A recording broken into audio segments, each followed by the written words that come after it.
La cultura del agua en Sevilla a través de la historia. El río Guadalquivir.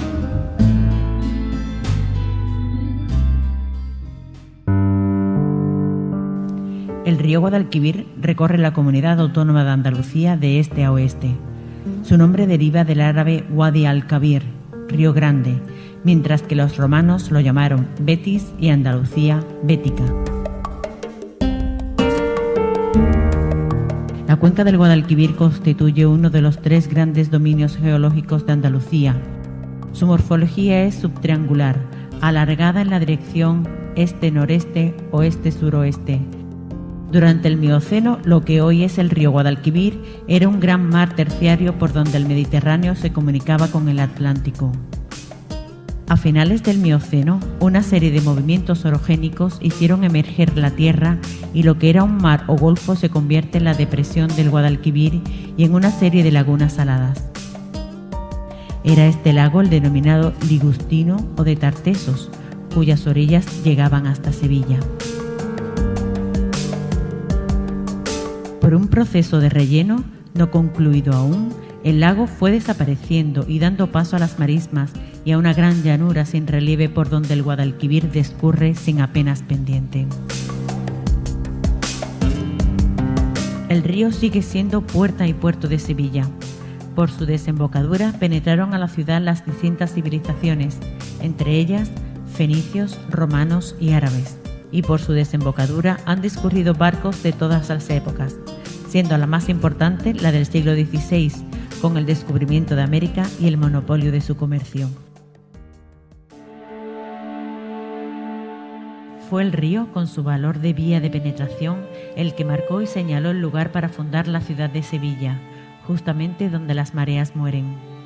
Los primeros pobladores en Sevilla surgen en torno al siglo IX-8 a.C., época del Bronce final, Tarteso precolonial. Se asentó en Sevilla en una zona elevada, de unos 15 metros de cota, alargado en dirección norte-sur, cuya meseta tenía unos 400 metros de largo por 200 metros de ancho, que se elevaba aún más hacia el centro, formando un promontorio de base elíptica que llegaba a los 17 metros.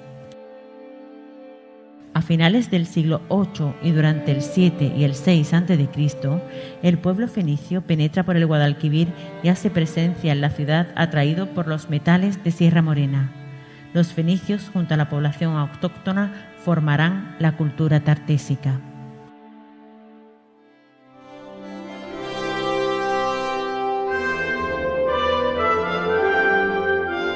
A partir del año 206 a.C. se implanta la República Romana en la península. Se asentaron en la misma zona que los primeros pobladores y el foro estaría situado en la calle Argote de Molina. La ciudad estaba rodeada de murallas. El verdadero auge de Hispalis se produjo en la época del Imperio, cuando Sevilla se consolida como una ciudad relevante, fundamentalmente comercial, considerada como un lugar de intercambio y almacenamiento. La ciudad creció tanto que hubo que ampliar sus murallas y su nuevo foro se situó en la actual Plaza de la Alfalfa. El control del abastecimiento y el drenaje del agua consumida en la ciudad fue una prioridad para el mundo romano. Entre finales del siglo I después de Cristo e inicios del siglo II, tuvo lugar una transformación radical en el aprovisionamiento urbano de agua mediante el establecimiento de una red general de abastecimiento de agua corriente. Para su consecución, hubo de construirse un costoso sistema que permitiera la traída de agua desde fuentes adecuadas, a través de un acueducto de 17 kilómetros de extensión, su recepción en un gran depósito emplazado en la ciudad, el Castellum Aquae y el trazado de la oportuna red de distribución.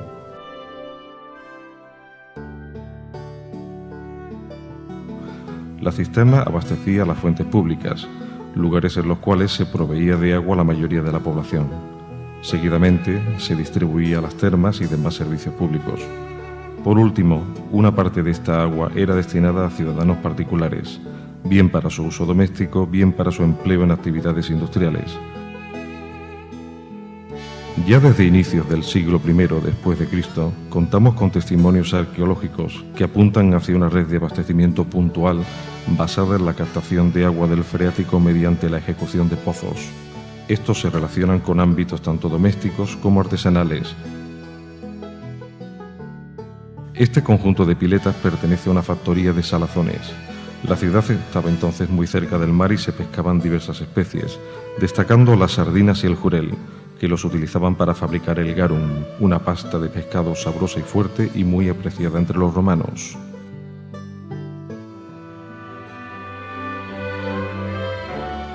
Las casas romanas se edificaban en torno a un patio central, rodeado de columnas y una galería. En el centro tenían una fuente o impluvium para la recogida de agua de lluvia. El uso múltiple de este agua corriente abarcaba tanto necesidades ordinarias como la bebida y la cocina, así como la búsqueda de un goce estético y sensorial a través de dispositivos acuáticos emplazados en los patios de las casas, fuentes y jardines, o incluso mediante baños privados.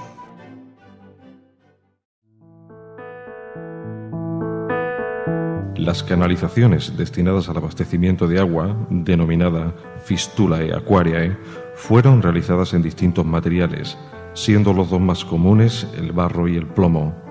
Tanto uno como otro gozaban de ventajas e inconvenientes. Sin embargo, las tuberías de plomo acabaron por imponerse, probablemente debido a su durabilidad.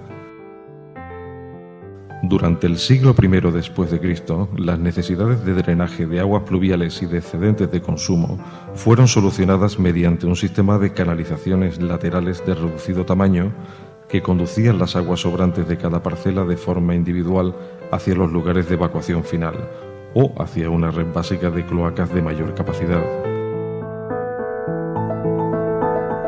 A partir de finales del siglo I o inicios del siglo II después de Cristo, se produce una importante transformación de la red de saneamiento motivada por el aumento de las necesidades de evacuación del nuevo sistema general de agua corriente.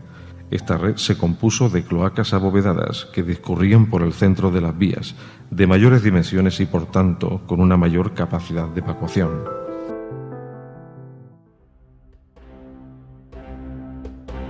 La Sevilla musulmana. En los primeros momentos de la Sevilla árabe, el agua se captaba del Guadalquivir.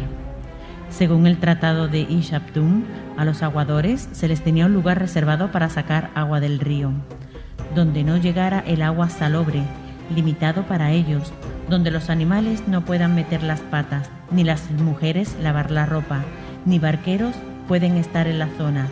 Se impedirá tirar basura y la persona que no cumpla esta normativa se le castigará.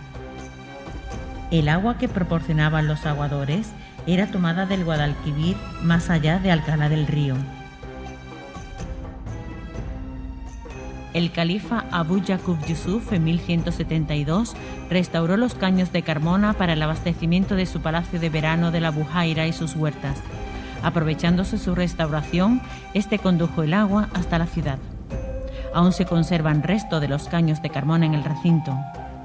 La alberca servía para regar los jardines del palacio donde se habían plantado olivos, árboles frutales y plantas procedentes de Granada y Guadix. La muralla que transcurre por los jardines Murillo sufrió una serie de cortes transversales para dar salida del barrio hacia la ronda exterior. En la imagen se observan dos tuberías de barro insertadas en la muralla de la ciudad para el abastecimiento del alcázar. Las murallas estaban realizadas en tapial, argamasa de cal, arena y guijarros del río. Estas tuberías también reciben el nombre de Atanor. Calle de la Judería al fondo se encuentra la Torre del Agua del Alcázar. El agua de los caños de Carmona abastecía el alcázar para el consumo humano y el disfrute de las albercas y fuentes que adornaban patios y jardines. Sabemos que la ciudad contaba igualmente en el momento de la conquista con un considerable número de patios con albercas y arriates rehundidos respecto al nivel de los andenes, de los que casi no nos queda nada, aparte del Alcázar o el Palacio de Altamira. Los baños de María de Padilla, en realidad, es una alberca que perteneció al jardín de verano de la época almohade, árabe. Estos jardines estaban compuestos por una alberca techada para evitar calor y 4 parterres rehundidos unos 10 metros, que con sus árboles de copa grande y frondosos no dejaban pasar los rayos del sol. Con el tiempo pasó a llamarse Baños de María de Padilla, haciendo referencia al amante del rey Pedro I el Cruel. Los baños conservados parcialmente son los situados en el Val Giralda, en la calle Mesón del Moro o en la calle Baños de la Reina Mora. En los baños existió una clara relación entre la religión y el uso social. Los musulmanes tenían la obligación de ir a los baños los viernes antes de acudir a la mezquita. Era importante que antes de sus rezos se purificasen con el agua y pasaran por las letrinas.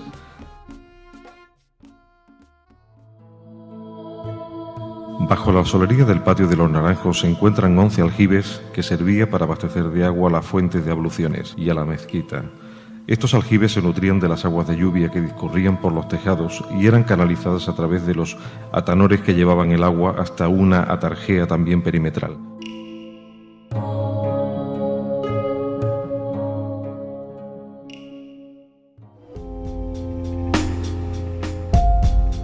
El puente de Barcas fue construido en 1171 por orden del califa almohade Abu Yaqub Yusuf y se ubica en donde se encuentra el actual puente de Isabel II, anexo al castillo que recibiría tras la conquista de la ciudad el nombre de San Jorge. El puente estaba realizado con sólidas barcazas de madera ancladas al fondo y sujeta entre sí por garfios de hierro. Los musulmanes edificaron unas atarazanas en Sevilla para la construcción y reparación de los barcos.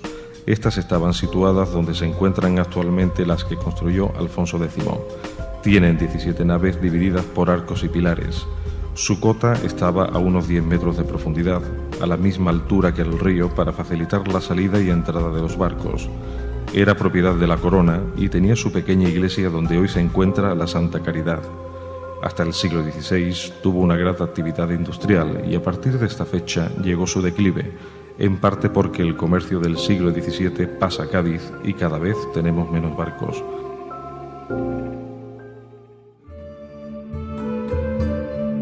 Los monarcas castellanos heredaron los caños de Carmona, que enseguida asociaron a sus bienes patrimoniales, marcando la continuidad con el uso de este acueducto según como fue concebido por los califas almohades. El Tagarete corría en superficie, no subterráneo, y formaba parte del sistema defensivo de la ciudad, como el Guadalquivir, con alcantarillas o puentes pequeños y con huertas a su alrededor.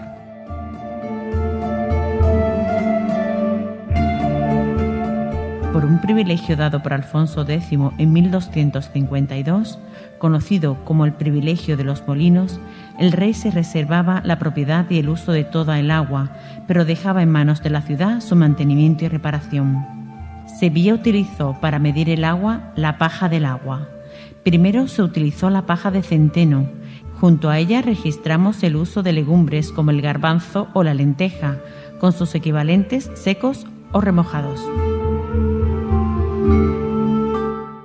Este grabado nos presenta una Sevilla del 16, con un puerto muy concurrido de barcos y distintos tamaños, y al fondo la catedral y la Giralda. Delante el Arenal y la Torre del Oro. En la margen derecha está muy ambientada con coches de caballo, personas a pie e incluso algunos frailes.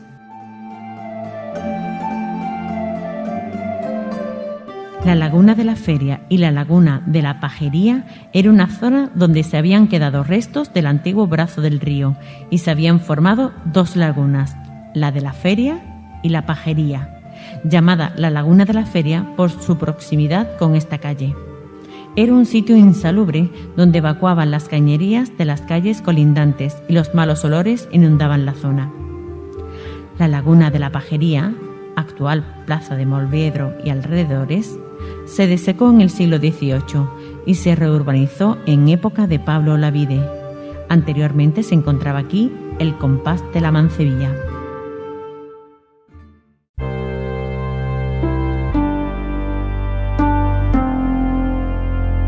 La Alameda se decentó a partir del 1575 por el conde de Barajas. La adornó con 2 columnas procedentes de un templo romano de la calle Aire y 3 fuentes que surtían de agua a los vecinos. Este agua procedía de la fuente del arzobispo, manantial situado a las afueras de la Puerta de Córdoba. Se convirtió en el primer paseo de la ciudad, donde los nobles acudían con sus coches de caballo y el pueblo disfrutaba sobre todo en primavera y tardes noches de verano. Sobre las columnas se apoyan 2 esculturas, Hércules y César, de Diego de Pesquera, realizadas en el siglo XVI. Se llama Alameda por estar el paseo plantado de álamos.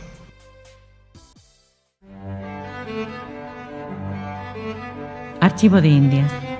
Tradicionalmente, los mercaderes sevillanos realizaban sus transacciones comerciales al aire libre, en las gradas de la catedral, pero las inclemencias meteorológicas determinaban que a veces se llevasen a cabo en el mismo patio de los Naranjos e incluso en el interior del templo. Por eso se solicitó del rey la creación de un edificio para dichas operaciones mercantiles, llegándose a un acuerdo definitivo en 1572. Para la construcción de la Casa Lonja se eligió un lugar cercano a la catedral y al alcázar. Estéticamente el edificio sigue la arquitectura cortesana madrileña. Juan de Herrera intervino en las trazas, pero quien dirigió la construcción fue Juan de Minjares.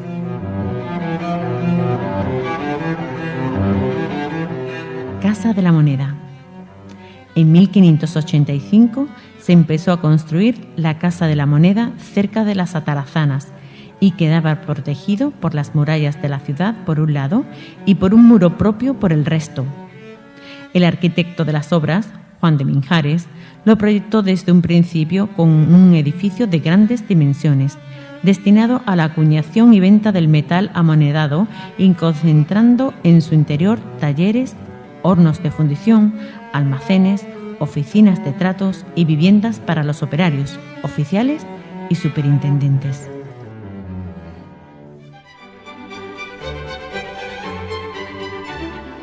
La construcción del Palacio de Pilatos se inició en 1483 por iniciativa y deseo de Pedro Enríquez de Quiñones, cuarto adelantado mayor de Andalucía, y su segunda esposa Catalina de Rivera, fundadores de la Casa de Alcalá. El patio principal es del siglo XVI y su estilo combina la decoración mudéjar con la renacentista.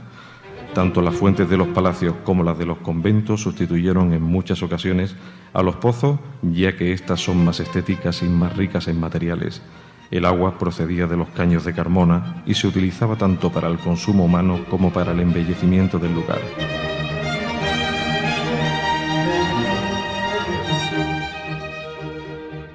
El claustro principal del convento de los Terceros data del siglo XVII. Se le atribuye a Leonardo de Figueroa. En el centro tiene una fuente escalonada adornada con restos de azulejos del siglo XVII y algunos repuestos en el XX. Los claustros principales solían tener fuentes para embellecerlos, mientras que los claustros domésticos tenían pozos. La primera fuente que se instaló en esta plaza recibía el agua de los caños de Carmona. Era fuente funcional que fue reconstruida en 1576 debido a su deterioro y se remataba con una escultura de Mercurio. Rafael Manzano realizó la actual fuente en 1974. En comparación con otras ciudades, las fuentes históricas de la ciudad son pocas y no muy grandes, y en raras ocasiones se han utilizado epígrafes conmemorativos. Su autor es desconocido y está compuesta por un mar circular y un vástago que le sirve de surtidor. En la parte superior tiene una cartela que en el siglo XIX se le hizo una inscripción haciendo alusión a la plaza de Abastos.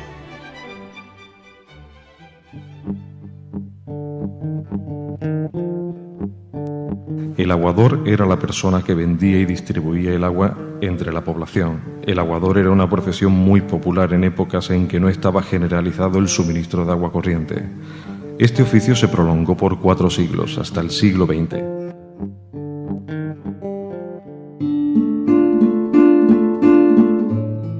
A partir del siglo XVII, la margen izquierda del río se convierte en un agradable paseo ajardinado desde la Barqueta hasta San Laureano, con el paseo del Patín de las Damas, siguiéndole los jardines de la Bella Flor, que discurrían entre el puente de Barcas, puente de Triana y la Torre del Oro.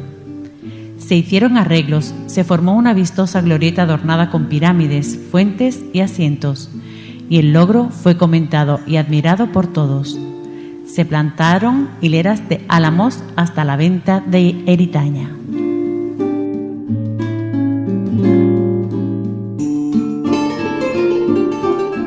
Es en el siglo XIX cuando se hacen los jardines de Cristina y el de las Delicias, obra del asistente Arjona. Con ellos se amplía y revitaliza el paseo del río a su paso por la ciudad. Las Delicias terminan en la actual Glorieta de México. Entre 1857 y 1858 se hicieron las obras de ferrocarril y se preparaba para un futuro la estación de Córdoba. Con estas obras desaparece el patín de las damas y el río le da la espalda a la ciudad. Ante este ataque urbanístico, la ciudad se puso en pie, pero no consiguió parar las obras. Abrió una de las etapas más negativas de la relación de Sevilla con su río. El Paseo de los Lutos, Paseo de Catalina de Ribera, era frecuentado por familias dolientes que huían del animado paseo del río. Los ciudadanos que guardaban luto no estaban bien visto que rondaran la zona del río, así que a partir del siglo XIX estos discurrían por el Paseo de Catalina de Ribera.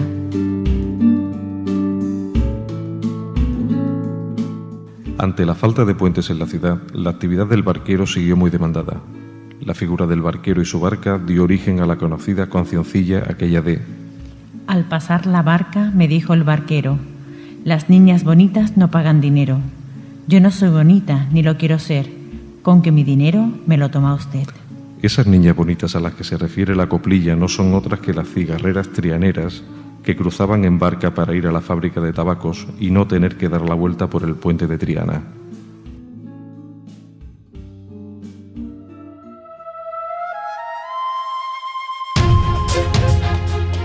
Las inundaciones. Históricamente, su emplazamiento junto al Guadalquivir, en el límite de su tramo navegable, le confirió a Sevilla continuas riadas e inundaciones a través de los siglos y un constante problema para las autoridades y responsables municipales para controlarlas. El 25 de noviembre de 1961, el muro de contención del Tamarguillo, situado entre la carretera Carmona y avenida de Kansas City, se rompió por varios tramos, arrastrando todo: muebles, animales muertos. Unos 125.000 sevillanos se quedaron sin nada. Como solución a estas inundaciones que Sevilla sufría constantemente, desviaron el Tamarguillo.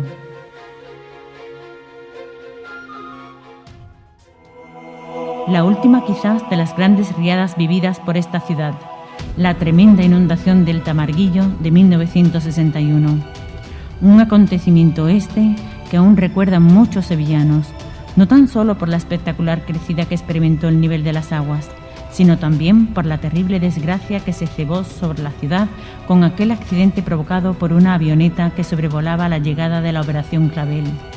Una caravana de camiones con ayuda humanitaria recogida en toda España para ayudar a los sevillanos.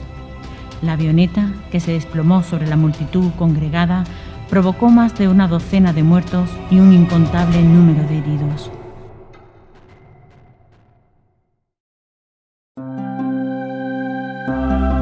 El Tagarete era un arroyo que, procedente de la comarca de los Alcores, donde se llamaba Arroyo de Miraflores, pasó a denominarse Tagarete cuando se aproximaba a Sevilla. Circulaba por la actual calle Arroyo, rodeaba el casco antiguo por el sector este, paralelo a la antigua muralla, y continuaba entre la Real Fábrica de Tabacos y el Alcázar, por la actual calle San Fernando, para desembocar en el río Guadalquivir junto a la Torre del Oro. Fue entubado en el siglo XIX.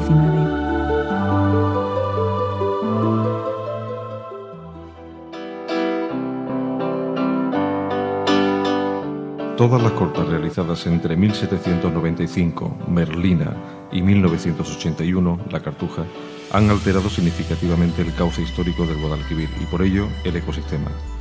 Estas obras se hicieron fundamentalmente para la supresión de las numerosas curvas que antes existían en la parte alta del río, mediante la apertura de cauces artificiales o cortas.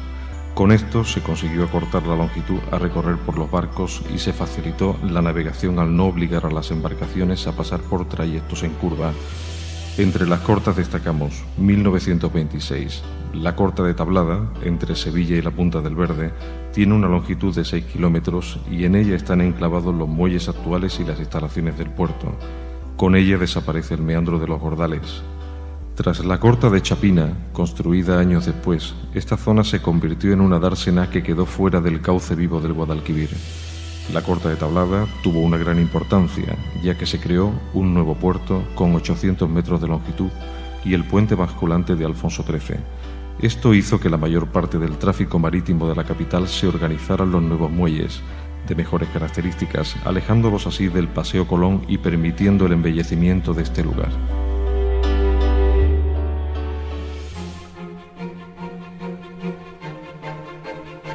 Los creadores del puerto actual en la primera mitad del siglo XX fueron Luis Molini y José Delgado Brackenbury. A principios del siglo XX, el puerto continúa entre el puente de Triana y la Torre del Oro. Era un auténtico bullir de actividad comercial. En la primera década del siglo se amplía el muelle de la Sal hacia el sur, en paralelo al Paseo de las Delicias. Esta zona, de poco calado, se usaba para el atraque de embarcaciones menores, falúas y vapores de pesca y vejeros. El puerto de Sevilla poco a poco se fue trasladando al sur, en gran parte por la corta de Tablada y los puentes que se edificaron en el Guadalquivir que no dejaban pasar los barcos. De la Torre del Oro pasó a las Delicias y actualmente junto al puente del Quinto Centenario. Al ser el más alto no afecta al tráfico fluvial. En el muelle de las Delicias atracan cruceros de gran calado.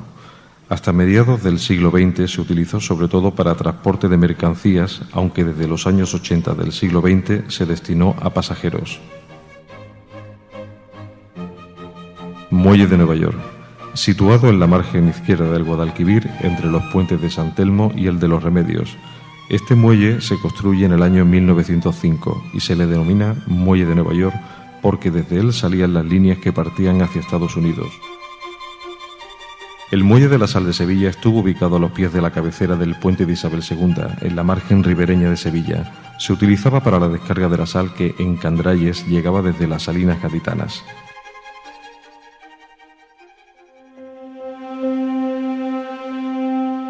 El puente de Barcas fue construido por orden del califa almohade Abu Yaqub Yusuf y se ubica en donde se encuentra el actual puente de Isabel II. Fue el primer puente que se construyó y no hubo más en Sevilla hasta que en el siglo XIX se hiciera el de Isabel II. Se encargó a los ingenieros franceses Gustave Steinacher y Fernando Bernadet. Los materiales se utilizaron fueron pilares de piedra e hierro. Las piezas de hierro se fundieron en Sevilla en los talleres de los hermanos Bonaplata. La construcción se inició en 1845 y se terminó en 1852. En 1898 se construye el puente de Pasarela del Agua, en la zona de Chapina. Cea Friend fue el autor y responsable de la construcción del conocido como Puente de Tablas o Pasarela del Agua, que servía de acueducto para facilitar el suministro de agua potable a Triana desde la estación de filtraje de la Algaba. Además, tenía una pasarela peatonal con el piso de madera que servía para comunicar peatonalmente Triana con Sevilla. El Puente de Hierro, como se llamaba popularmente, se hizo para la exposición de 1929 y fue inaugurado por el rey Alfonso XIII el 6 de abril de 1926. Fue el primer puente móvil.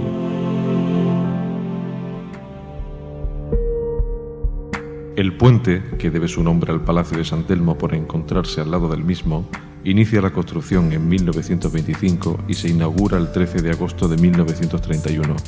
Con el objetivo de permitir el desarrollo de los barrios que se encuentran en la orilla derecha. Inicialmente, el puente de San Telmo era un puente funcional y móvil.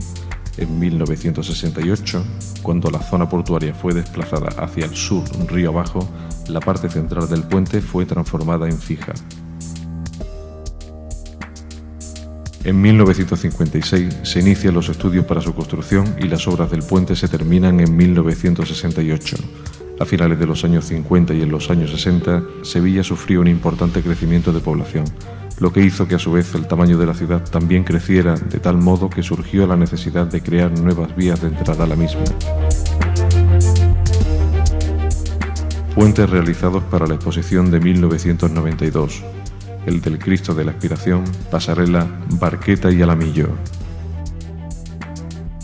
Puente del Alamillo fue diseñado por Santiago Calatrava y terminado en 1992.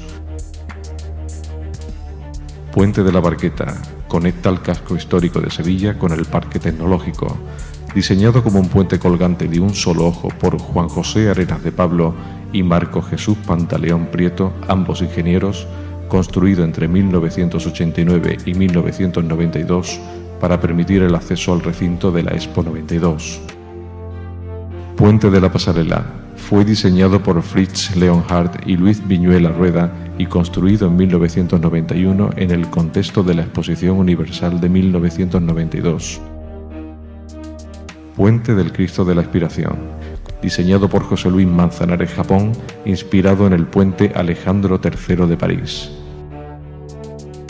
El puente del quinto centenario fue bautizado así para celebrar el 500º aniversario del descubrimiento de América por Cristóbal Colón y fue inaugurado el 15 de noviembre de 1991. Fue diseñado por José Antonio Fernández Ordóñez y Julio Martínez Calzón. El Puente de las Delicias sustituyó al de Alfonso XIII. Fue diseñado por los ingenieros de caminos españoles Leonardo Fernández Troyano y Javier Manterola Arminsen. Es un doble puente móvil con dos tableros independientes levadizos para el tráfico rodado y férreo de mercancías, que permite el paso de embarcaciones hacia el puerto.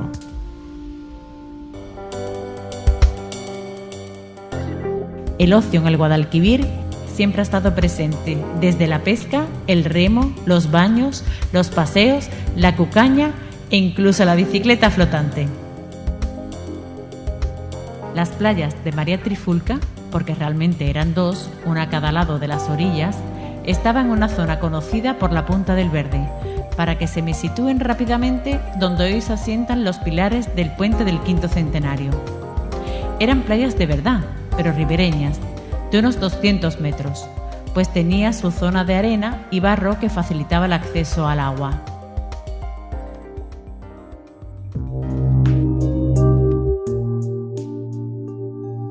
Hacia el siglo XIX, el crecimiento de la población unido a la pérdida de los manantiales tradicionales y la reciente contaminación del agua del río y pozos dejaron el abastecimiento de la ciudad en una situación crítica. En 1882 se encarga a una compañía privada el abastecimiento de agua y su gestión, The Seville Water Company Limited. La compañía se comprometió a suministrar 60 litros por habitante y día. El agua se bombeaba y depuraba en las instalaciones de la Casa de Máquinas, situada en Adufe. Posteriormente se conducía hasta Sevilla a través de una nueva conducción de 14 kilómetros de longitud. El 1 de julio de 1926 se inaugura la estación de filtraje. El agua filtrada del Guadalquivir no era potable y no lo sería hasta 1946, pero los 24.000 metros cúbicos diarios bastaron para abastecer un servicio complementario de riego, incendio y necesidades de la industria. El edificio de la estación de filtraje de aguas es de estilo neomudéjar dentro de la arquitectura regionalista y su autor fue el arquitecto Vicente Traver. Vicente Traver sustituyó a Aníbal González en las obras de la exposición del 29 tras la dimisión de este. La maquinaria de la estación era francesa, las tuberías inglesas y todo se ajustó a un presupuesto inicial de 8.500.000 pesetas, aunque finalmente se superó en 2 millones la cifra inicial. En 1912, el ayuntamiento encarga a la compañía la realización de una toma en las cercanías del Algaba, con una capacidad de 24.000 metros cúbicos diarios y un tratamiento de decantación y filtración lenta para desbastar el agua. El río Ribera de Huelva recorre la Sierra Onubense. Es un río de cuenca silicia y de agua de gran calidad. En él están los 4 embalses que abastecen a Sevilla. Aracena, Zufre, Minilla y Jergal. El 23 de octubre de 1974 se constituye la Empresa Municipal de Abastecimiento y Saneamiento de Aguas de Sevilla, Sociedad Anónima, EMASESA, como empresa privada municipal. Se construyó el canal cerrado desde el embalse del Jergal y la estación de bombeo de Camas. Por sucesivos acuerdos y convenios se ha ido ampliando el área servida a distintos términos municipales. El 8 de mayo de 2007 quedó constituida la Empresa Metropolitana de Abastecimiento y Saneamiento de Aguas de Sevilla, Sociedad Anónima. Actualmente gestiona el abastecimiento directo de agua potable de la capital hispalense y el de las poblaciones de Camas, Dos Hermanas, Alcalá de Guadaira, Mairena del Alcor, San Juan de Arnalfarache, Coria del Río, La Puebla del Río, Alcalá del Río, La Rinconada, El Garrobo y El Ronquillo.